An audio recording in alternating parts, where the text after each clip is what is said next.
Reputed mobster Anthony Accetturo of Hollywood is one of 5 persons charged with extorting $29,000 from a hotel owner.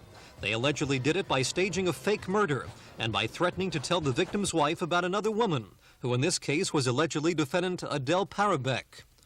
Morris Alters, the owner of 2 Miami Beach hotels, was the victim. Attorneys for these defendants claimed in federal court today that the government's star witness was paid off for his upcoming testimony by the Federal Strike Force, which is an arm of the Justice Department. The defense attorneys argued that William Stone, who was not present today, was paid $600 a week for 44 weeks, and that Federal Strike Force attorneys tried to cover the payments up by calling them travel expenses. U.S. Justice Department Attorney Mark Toohey admitted the Federal Strike Force may be guilty of bad bookkeeping, but he denied it was an attempt to pay off a government witness. Toohey did not deny that Stone, a convicted felon, has been paid more than $130,000 in all for his work as a government informant during the last few years. Miami federal judge C. Clyde Atkins removed prosecutor Toohey from the case and postponed the trial until July 31st, so a federal grand jury can complete its investigation of the alleged payoffs. Bob Kaplitz, Channel 4 News.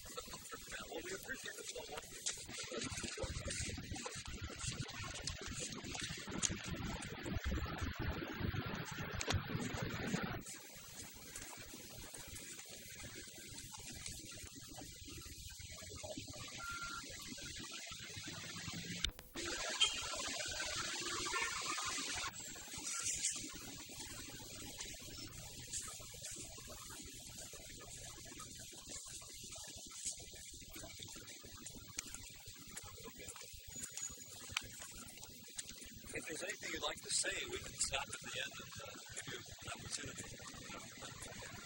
I'll be sure you don't bump into anybody. Accetturo and 3 other South Florida residents are charged with using physical force, violence, and fear to extort $29,000 in cash from Morris Alters, who operated and managed the Carlisle Hotel and the Lord Balfour Hotel, which are both on Miami Beach. Accetturo and the others allegedly staged a fake murder to show they meant business, then threatened to kill Alters if he failed to pay the money. They even allegedly tried to blackmail the Miami Beach hotel operator. The Hollywood resident said nothing during his arraignment today, as a plea of not guilty was entered for him by his attorney.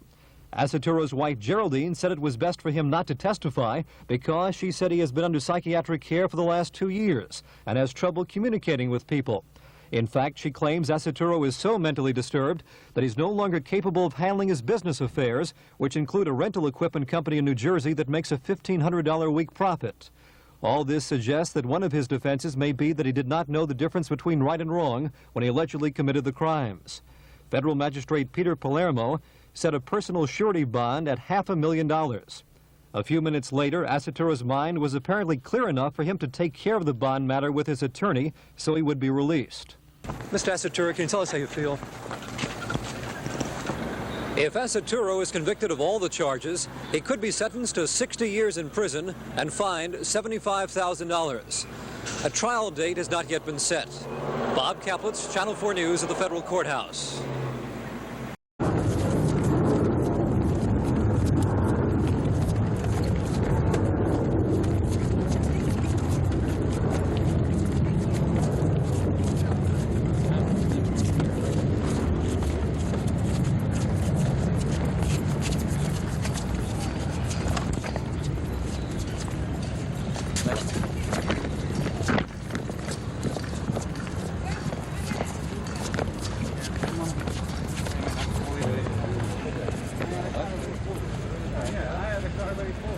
What do you think of this case, sir? Say anything to him? I don't know. I want to see my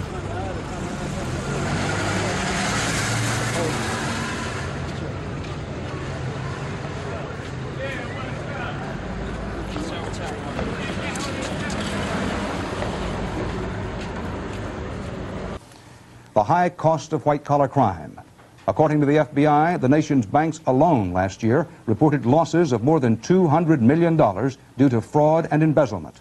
And now, as Steve Croft reports, in just one case in Florida, as much as $10 million is unaccounted for. It was supposed to be one of the most exclusive residences in Miami. TV stars and sports heroes lent their names to it. But 10 years later, only one of 4 towers has been completed. There have been foreclosures, lawsuits, and bankruptcies. And now a federal grand jury has alleged what creditors have long suspected. The Outrigger Club was used to rob a bank. According to a 41-count indictment, the heist was pulled off by a half a dozen prominent bankers, lawyers, and real estate developers who looted the Miami National Bank with a fountain pen. Through all the imaginative devices available, finding ways to get the bank to lend money to a construction project, and then some of those monies, as we allege in the indictment, were funneled off. Where the money went is still a mystery, but CBS News has learned that some of it may have gone to people you don't normally find in banking circles. Take Frank Gagliardi, a convicted loan shark and reputed member of the Gambino organized crime family. Gagliardi was reportedly promised 1% of all apartment sales and a quarter for every foot of carpet laid. Anthony Accetturo, another reputed organized crime figure and a convicted extortionist, was a subcontractor on the project.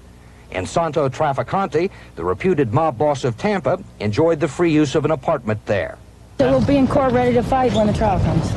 But the central figure in the case, the man who reportedly put the deals together, is outrigger developer Irvin Friedman. There's a lot of cases that they accuse people of organized crime connections, and it's not true in this case. There's nothing in the indictment. Friedman has a string of real estate bankruptcies that have stung 2 of the nation's 3 largest banks. Citicorp was one of the victims in the Outrigger project, and Friedman is a key figure in the investigation of a major bank fraud involving Chase Manhattan. A Chase vice president and a loan officer in the Brooklyn office have already been fired, but not before they dished out $20 million in bad loans, $9 million of which have been tied to Friedman. Federal authorities have been investigating the South Florida developer for 3 years and say the probe could drag on for years more.